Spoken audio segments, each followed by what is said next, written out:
Nurodymai sekantis.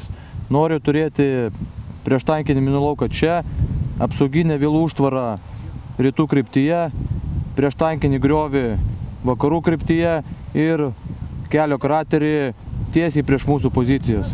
Klausimai? Donato Šarvas. Važiuosim šitu keliu.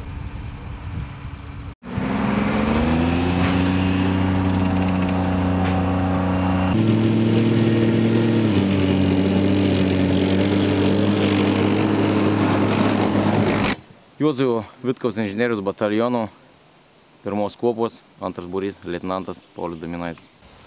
Puolimo operacijų metu mano inžinierių būrys užtikrino mobilumą, įrengdamas perėjas per kombinuotas kliūtis per vėlines užtvaras.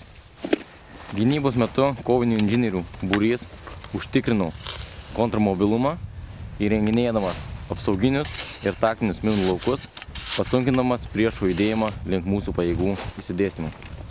Koviniai inžinieriai įrenginėjo šioje operacijoje vėlinės užtvaras, kurios apsunkina tiek pėstininkų, tiek šarvuotos kovinės technikos vikšrinės judėjimą link mūsų pajėgų įsidėstymų vienetų. Vėlinės užtvaros įsiveldamus į vikšrus stabdo kovinės vikšrinės technikos judėjimą numatytą kryptimi.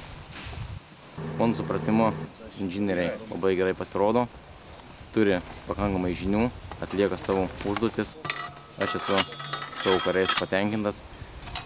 Tenka prisipažinti, kad tempas yra tikrai ganėtinai įtemptas, daug užduočių yra, pasiruošimo laikas yra gana ribotas, bet susitvarkom puikiai ir problemų nėra, esam patenkinti.